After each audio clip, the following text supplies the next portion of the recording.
Assalamualaikum warahmatullahi wabarakatuh. Yang terhormat Bapak Sugeng Winarna MPD selaku dosen pengampu mata kuliah Bahasa Indonesia. Sebelumnya, izinkan saya perkenalkan diri terlebih dahulu. Perkenalkan, nama saya Nabila Karatunisa dengan NIM 43122010246. Di sini, saya akan mempresentasikan materi tentang Bahasa Indonesia sebagai penghela ilmu pengetahuan.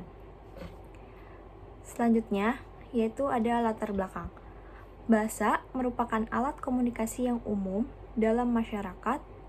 Bahasa diucapkan dan didengar, bukan ditulis dan dibaca.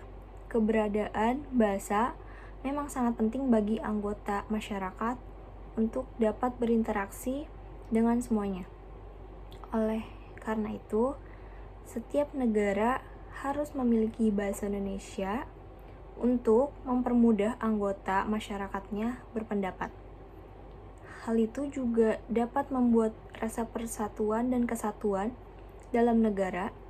Keberadaan bahasa memang tidak dapat dipisahkan dari pendidikan. Hal itu dikarenakan bahasa memiliki peran penting dalam pengembangan dan pemberluasan ilmu pengetahuan.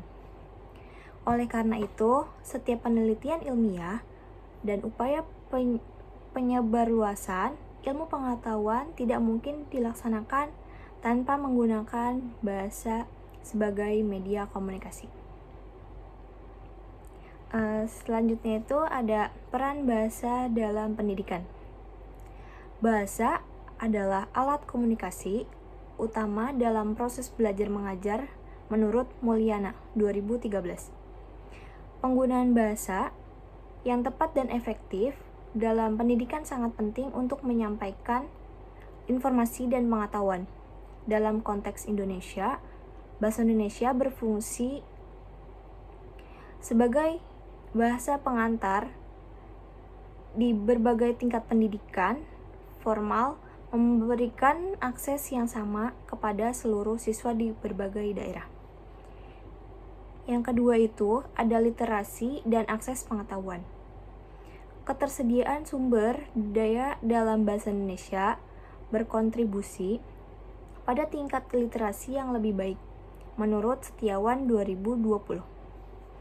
Akses terdapat buku, artikel, dan jurnal ilmiah dalam bahasa Indonesia dapat meningkatkan pemahaman masyarakat terhadap isu-isu ilmiah dan teknologi serta mendorong diskusi yang lebih luas.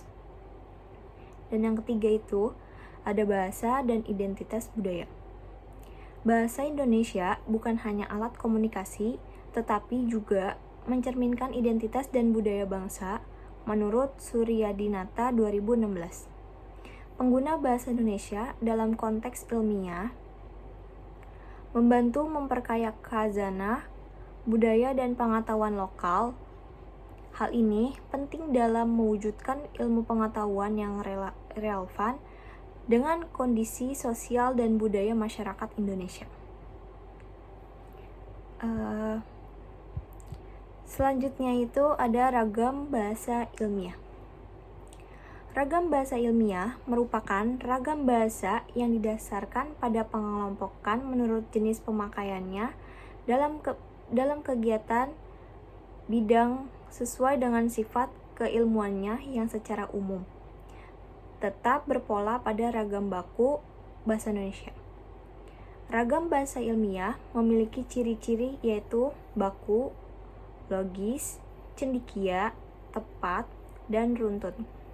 Ragam bahasa Indonesia cendekia adalah ragam bahasa yang bergerak dalam bidang ilmu pengetahuan. Selanjutnya, ada bahasa Indonesia sebagai penghela ilmu pengetahuan. Bahasa Indonesia dapat menjadi bahasa sebagai penghela ilmu pengetahuan melalui proses yang panjang dan melewati beberapa persyaratan. Berawal dari bahasa Indonesia sebagai bahasa persatuan, bahasa nasional, bahasa negara, kemudian menjadi bahasa resmi, dan berakhir dengan pemuliaan bahasa, yaitu bahasa budaya dan bahasa ilmu, atau dalam kurung penghela ilmu pengetahuan. Sebuah proses tidak terlepas dari syarat. Persyaratan bahasa Indonesia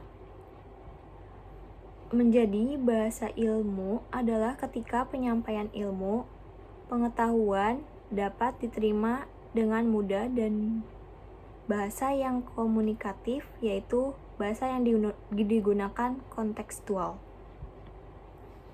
Selanjutnya, ada bahasa Indonesia di era globalisasi. Bahasa Indonesia di era globalisasi memang sangatlah berbahaya karena terpengaruhi oleh bahasa asing. Namun, saat ini bidang ilmu pengetahuan telah menggunakan bahasa Indonesia sebagai bahasa utama di dunia pendidikan.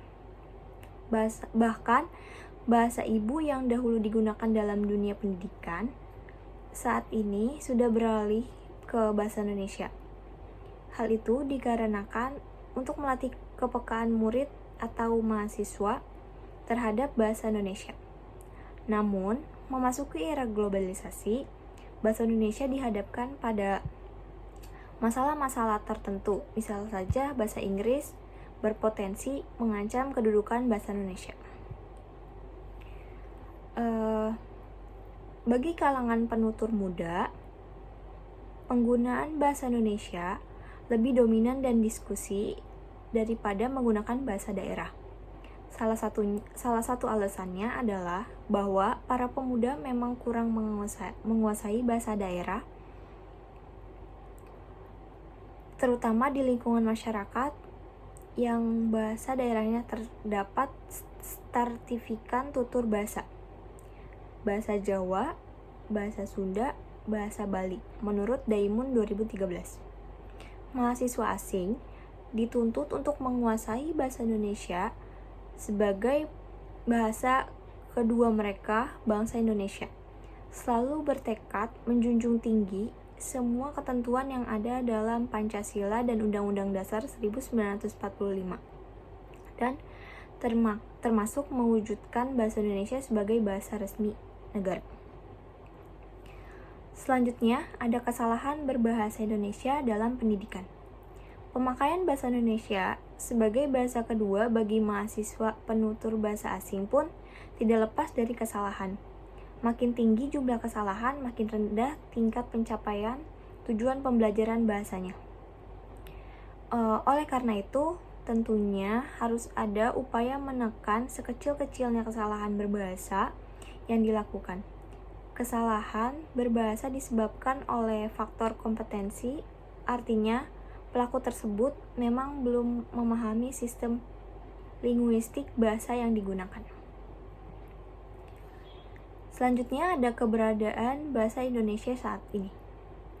Di era globalisasi, saat ini beberapa orang menganggap bahwa bahasa Indonesia bagian dari pengambat proses komunikasi yang dilakukan secara global, karena bahasa Indonesia tidak digunakan secara global.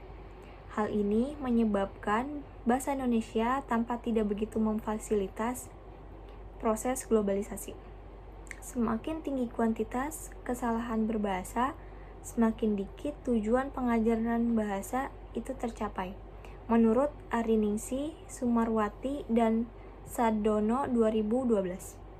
Era digital yang menurut penguasaan teknologi dan bahasa asing pada berbagai bidang kehidupan saat ini makin menggiring posisi bahasa Indonesia. Selanjutnya ada kedudukan bahasa Indonesia. Yang pertama itu ada bahasa nasional, yaitu bahasa Indonesia memiliki kedudukan di atas bahasa-bahasa daerah.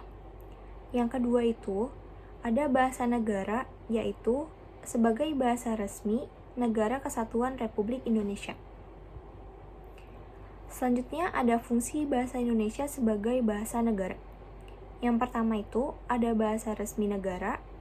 Yang kedua ada bahasa pengantar dalam dunia pendidikan. Yang ketiga alat penghubung tingkat nasional. Yang keempat alat pengembangan ilmu dan pengetahuan teknologi. Sekian presentasi dari saya, kurang lebihnya mohon maaf. Wabillahi taufiq wal hidayah. Wassalamualaikum warahmatullahi wabarakatuh.